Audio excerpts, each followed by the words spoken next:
talk about another cool property of waves, and it's this idea of refraction. If we take a look, we know that wave speeds depend on which media it goes through. We've talked about that a few times. But what happens when waves travel from one medium to another?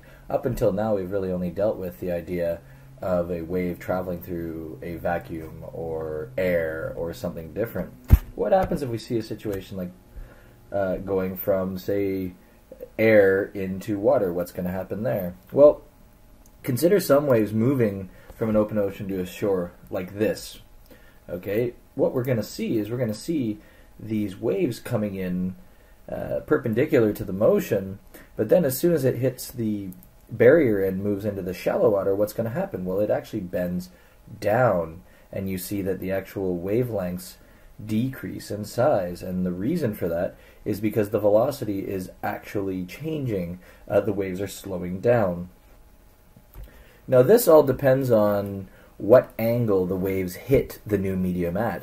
Waves that are traveling perpendicular to the new medium continue in the same direction. You actually won't see this bending taking place.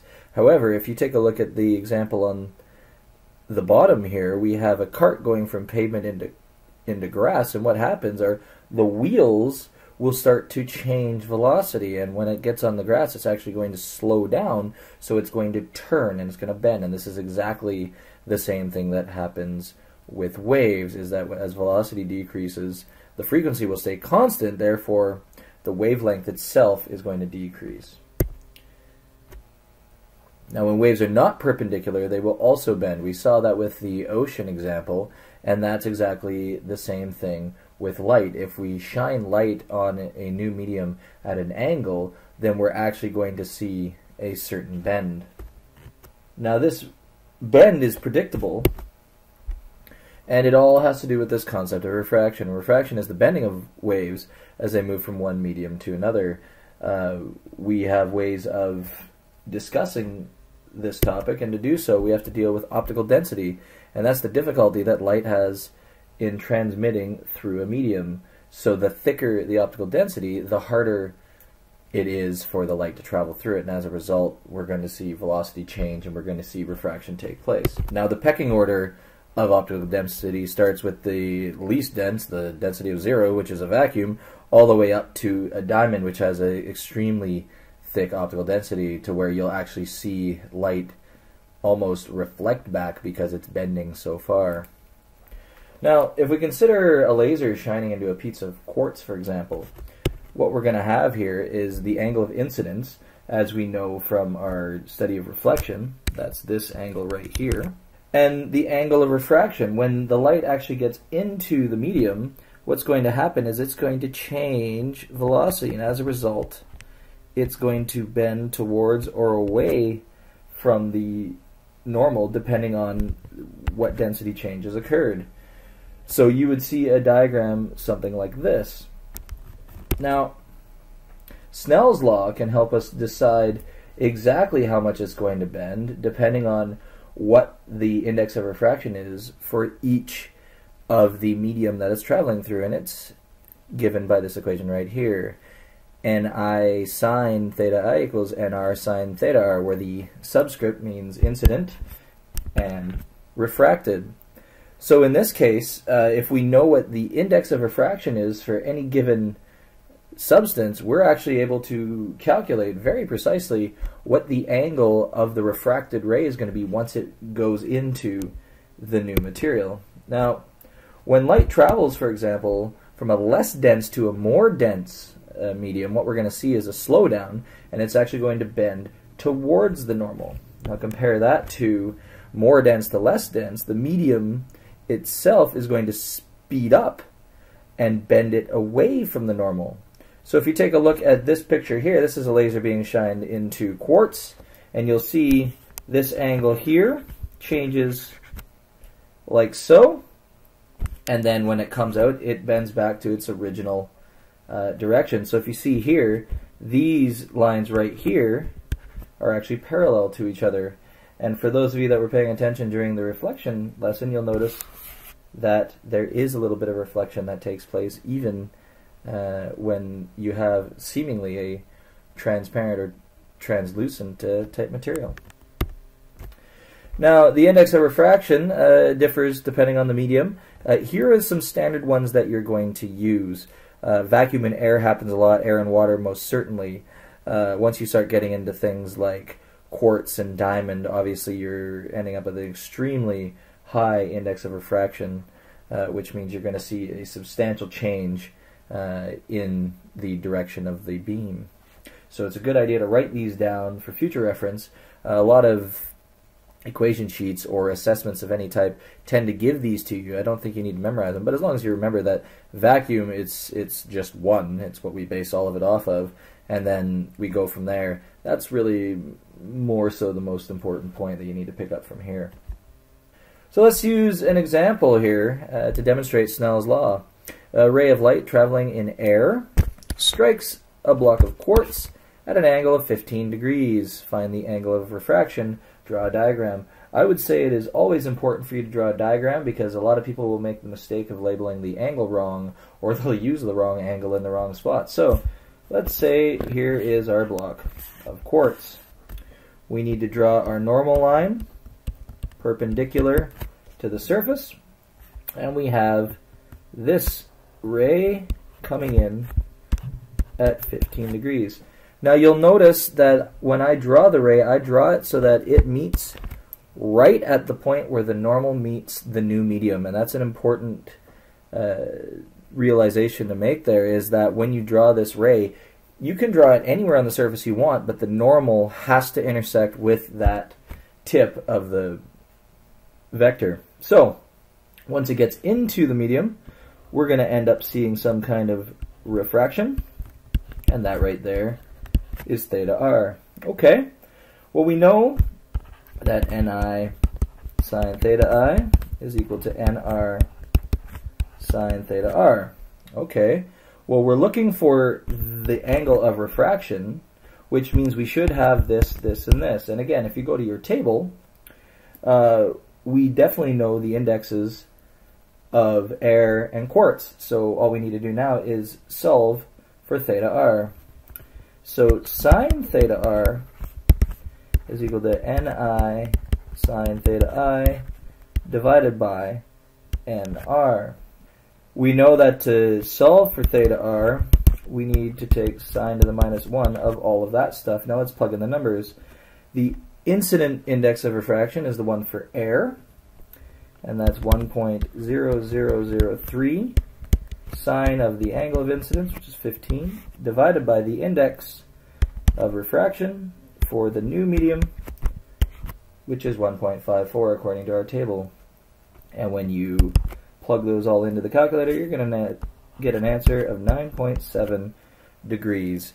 So again, you'll notice that this index is indicative of a ray that has been slowed down because it has gone into a more dense substance, so it's going to bend towards the normal. So you see how the angle of refraction is smaller than the angle of incidence, and that's a key point to make. Alright, let's try another one. A ray of light travels from underwater into air. It travels in the air at an angle of 65 degrees. Find the incident angle, draw a diagram. So in this case, instead of going less dense to more dense, we're going more dense to less dense. So what do you think is going to happen to the ray once it comes out of the water? Well, we have some vector coming out at an incident angle, and what we do know is the result is going to be this vector with an angle of 65 degrees. Now, you'll notice how I drew the diagram. It really makes it clear, at least to me, that the angle of incidence is going to be smaller than the angle of refraction. Well, how did I know that? Well, we're traveling from a more dense substance into a less dense, and as a result, it's going to speed up and it's going to move away from the normal, which is exactly how I've drawn the diagram. So again, we know that ni sine theta I is equal to nr sine theta r. In this case, we're trying to find the angle of incidence. So theta I is going to equal sine to the minus 1 of nr sine theta r divided by ni. Again, if you go to the table that I gave you, we definitely know the different indices. So let's plug them in. The index of refraction for air 1.0003 sine of 65, and that's going to be divided by the index of water, which is 1.33, and that should give you an answer of 43 degrees. So, not surprisingly, we found out that the angle of incidence is less than the angle of refraction, and that's just based on knowing something about the medium that is traveling from and to. Alright, well, sometimes you may not be given the index of refraction, and if that's the case, we're going to have to calculate it. And you'll notice that it's all based on this idea of velocity. Well, we know that the velocity of light is extremely constant depending on what medium it's in. So c is the speed of light in a vacuum, whereas v is going to be the speed of light in whatever substance it's given. So if you see the speed of light given in some particular question and it's not 3 times 10 to the 8, well, that must be the velocity in some other medium. So let's take a look at what this might look like. What is the speed of light in water? Perfect. Well, we know that n is equal to c over v. This is the speed of light in a vacuum, which means this is the speed of light in water. So we need to solve this. V is equal to c over n. We know that c is 3 times 10 to the 8 meters per second. And we know that the index of refraction of water is 1.33, which is going to give us a velocity of 2.26 times 10 to the 8 meters per second. So wouldn't you know it, when light is shining through water, it's actually moving slightly slower than when it's shining through the vacuum, and that's an expected result of the medium that it's traveling through. Now, there are some cool examples of refraction that you may have seen before. Here's a picture of a glass of water, and we're looking at it from the side, and if you see, we have the pencil that is coming down at a certain angle, and then at the top you can see, well, that's funny, it's going at a different angle once it's in the water. And what's the reason for that? Well, that's simple. That's refraction. And how exactly does that work? Well, so let's imagine that we put a stir stick into a beaker of water, and it obviously the actual stir stick itself is not going to bend, so when we put it in the water, you're going to get it to end up at the point X here. It's just going to sit straight in the water. However, when the light starts shining up out of the beaker, you'll notice that because it's traveling from water to air, it's going to bend away from the normal, which means the light rays we see are actually going to extend down to point Y here, and it's actually going to appear to have been bent up, and that's a direct result of this change in velocity of the speed of light. So what's happening? Well, it's essentially an optical illusion caused by this transfer from water to air. Another example would be to put a coin in a cup right in the corner so that when you look straight down over the edge, you actually can't see it. But the second you put water in it, what's going to happen? The light that's coming off of the coin is going to shine up, refract from the normal, and the result is we're actually going to be able to see the coin. So if anybody ever asks you if you can see around corners, this would be a great example of you being able to see around a corner. One final example, and definitely during the summer you see this on pavement, you'll notice that it looks like things are being reflected, or the road is turning into water, or we have this funny experience down here. Well, as most of us would know, that's a mirage, and that's, again, somewhat of an optical illusion, because let's take a look at what's happening. Let's say we're standing over here and we're staring at a camel in a far distance. Well, when we're in somewhere that is extremely hot, what's going to happen is the ground itself is also going to heat up. And as this down here starts to heat up, what's going to happen is it's going to nuke the air that is low to the ground. Well, what's going to happen then is when light starts to travel from the camel, it's going to be going through a whole bunch of different dense medium. Why? Because hot air is less dense than cool air. So as it's traveling through cool air, it's slowing down. But what happens is once it gets to the hot air down here, it's going to speed up, and it's actually going to bend up, and it's going to reach us right here. And the result is we're going to think that that light ray is extended down into the ground in the appearance of a mirage. So a very, very neat consequence of refraction that we can see on a nice, hot, sunny day. Another beautiful example of how we've been able to use refraction to better technology is this idea of total internal reflection, and this comes back to the idea of critical angles. And what we're looking at here is a picture of fiber optic cable, and that is literally light traveling through little baby tubes. And the question is, well, how do you contain light like that and make it progress forward? And the answer is, it all comes down to critical angles. So let's say we're dealing with light traveling from glass to air. If we draw the normal right here, we know that the angle of incidence is going to be less than the angle of refraction. It's just the way it works. However, if we increase the angle of incidence, you'll notice again, this angle of refraction is bigger, and this angle of refraction is even bigger, to the point where we actually get the angle of incidence that gives us an angle of refraction of 90 degrees. And that's the whole key behind this idea of internal reflection, is the idea that if the angle of incidence is large enough that the angle of refraction will be parallel to the medium boundary, now we're going to deal with this case over here, where the angle of incidence actually gives us a bounce back, a complete reflection of the light instead of some of the light leaving the medium. And that, my friends, is what we call total reflection. So there's a couple terms I've been using here without really giving a definition. The first is critical angle, which is the incident angle that gives a refracted angle of 90 degrees. We've already demonstrated that. The second one is total internal reflection, and that occurs once the incident angle is greater than the critical angle. So anything larger than that, we're going to get total internal reflection. Now, if we take a look at a picture like this, we can see that the first blue line there, that is reflecting straight back, that's in total reflection. The green line, that's actually refracting through the glass, and the red line, that angle at which you end up with the refracted angle of 90 degrees, there it is. That's your critical angle. Once you find that, anything beyond that is going to give us total internal reflection. So let's try a calculation with this. Let's say we want to find the critical angle for light traveling from water into air, and we're going to draw a diagram to explain that. Okay, well, we have water, and we have the normal.